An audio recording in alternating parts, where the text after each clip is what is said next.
సింపుల్గా వెంటనే అయిపోయే ఒక స్వీట్ చేద్దామండి. అది వచ్చేసి క్యారెట్ హల్వా.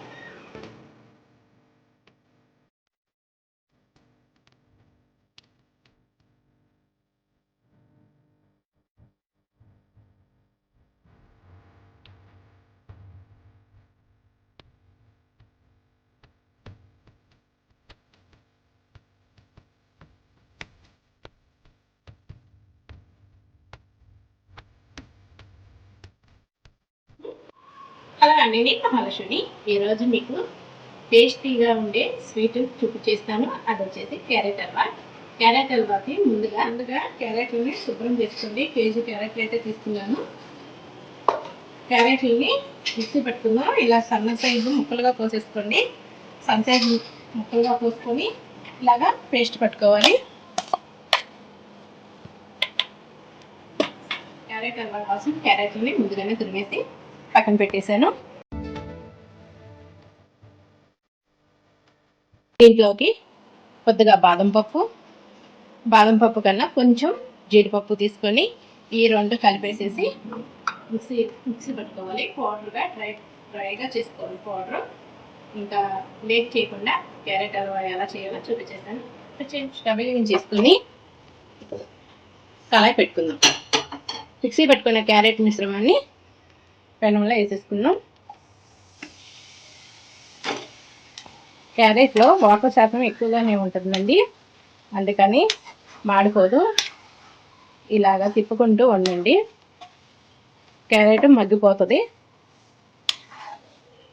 అలాగే పచ్చివాసన ఉన్నది కూడా పోతుంది. ఒక 10 నిమిషాలు ఇలాగే తిప్పుకుంటూ ఉన్నాం. మూత పెట్టకండి. క్యారెట్ మగ్గేలోపు ఇవి గ్రైండ్ చేసుకుందామండి. జీడిపప్పు, బాదం పప్పు గ్రైండ్ చేసేసుకుందాం.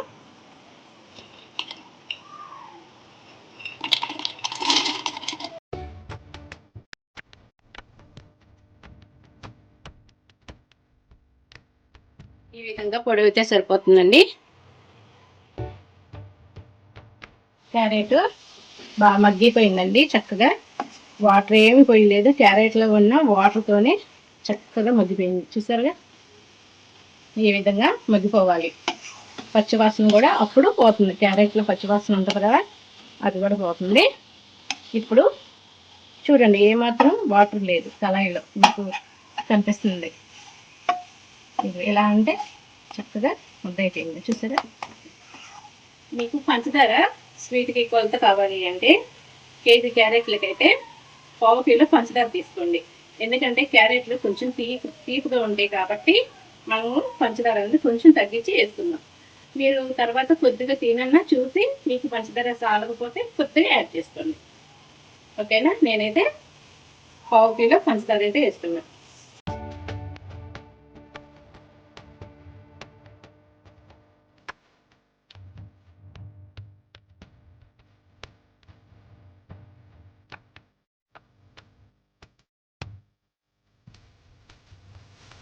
ఇప్పుడు పంచదార అంతా క్యారెట్ పట్టుకొని మొత్తం కరిగిపోవాలి. పంచదార పాకంలో క్యారెట్ అన్నది మగ్గాలి.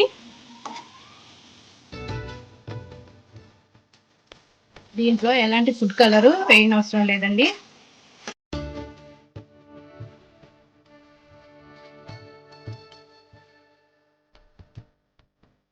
పంచదార అంతా కరిగిపోయినాక మీరు తిని చూడండి. స్వీట్ కనుక సరిపోకపోతే కొద్దిగా పంచదార యాడ్ చేసుకోండి. నేను వేసింది అయితే కరెక్ట్గా సరిపోతుంది. అలాగే కొద్దిగా చిటికుడు సాల్ట్, టేస్ట్ కోసం కొద్దిగా సాల్ట్ వేసుకోండి.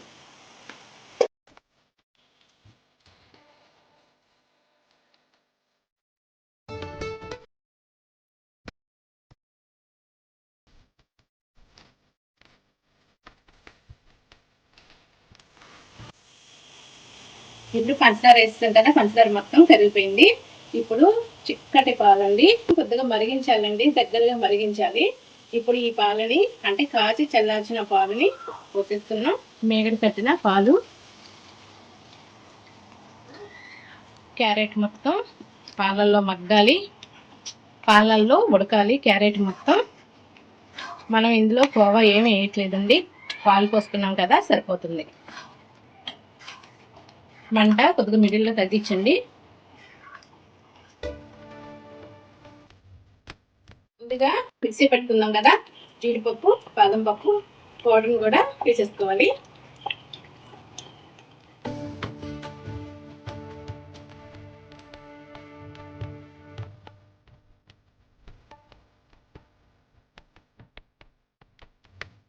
ఇప్పుడు 10 నిమిషాలు మూత పెట్టేసుకుందాం. కళాయి పెట్టుకొని నెయ్యి వేసుకోండి.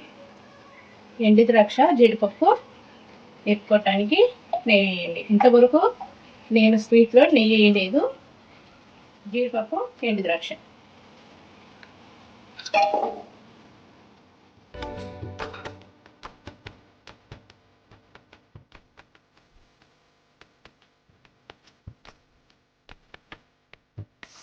ఇలా ద్వారగా వేస్తే సరిపోతుందండి.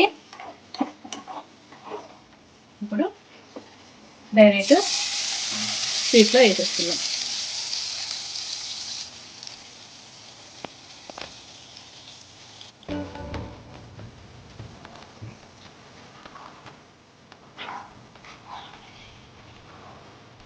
నెయ్యి ఎక్కువ వేసానని అనుకోకండి, నెయ్యి ఎక్కువే వేయాలి. క్యారెట్ హల్వా కదా, కొద్దిగా నెయ్యి ఎక్కువనే పడుతుంది. ఏదైనా స్వీట్లో నెయ్యి ఉంటేనే బాగుంటుందండి. ఏదో అప్పుడప్పుడు తింటాం కదా, పర్వాలేదు. ఇప్పుడు చివరగా యాలకుల పొడి కూడా వేసేసుకున్నాం. క్యారెట్ హల్వా అయితే రెడీ అయిపోయిందండి. ఈజీగా చేసేసుకోవచ్చు. మంచి హెల్దీగా కదా, చిన్నపిల్లలకి చక్కగా పెట్టేసేయవచ్చు. ఇంతేనండి, ఇంకా ఇలా ఉంటే సరిపోతుందండి. మరి టైట్గా ఉండాల్సిన అవసరం లేదు. ఈ విధంగా సరిపోతుంది. స్టవ్ కట్టేసుకున్నాం. చక్కగా నోరు ఊరిపోయి క్యారెట్ హల్వా అయితే రెడీ అయిపోయింది. పిల్లలు క్యారెట్లు తినరని మారం చేస్తూ ఉంటారు కదండి. ఈ విధంగా డ్రై ఫ్రూట్స్ మొత్తం వేసి క్యారెట్ వేసి పాలు పోసి కనుక పెడితే పిల్లలు ఇష్టంగా తింటారు.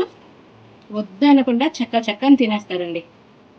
షూర్, మీరు కూడా నేను చూపించిన విధంగా ట్రై చేయండి. చాలా చాలా బాగుంటుంది. పైన ఇలాగా డ్రై ఫ్రూట్స్ని కట్ చేసి వేసుకోండి, బాగుంటుంది. పిల్లలకి అట్రాక్షన్గా ఉంటుంది. వద్దనకుండా మారం చేయకుండా మీరు పెట్టింది చక్కగా తినేస్తారు. ఇంతేనండి, ఇంట్లో ఈజీగా సింపుల్గా చేసేసుకునే క్యారెట్ హల్వా అయితే రెడీ అయిపోయింది. వీడియో నచ్చితే లైక్ చేయండి, సబ్స్క్రైబ్ చేసుకొని మీ ఫ్రెండ్స్కి మీ రిలేటివ్స్ కూడా షేర్ చేయండి. మరిన్ని వీడియోస్ పెడుతూనే ఉంటాను. మహా కిచెన్లో చూస్తూనే ఉండండి. నెక్స్ట్ వీడియోలో ఇంకొక స్వీట్గా కలుగుతాం.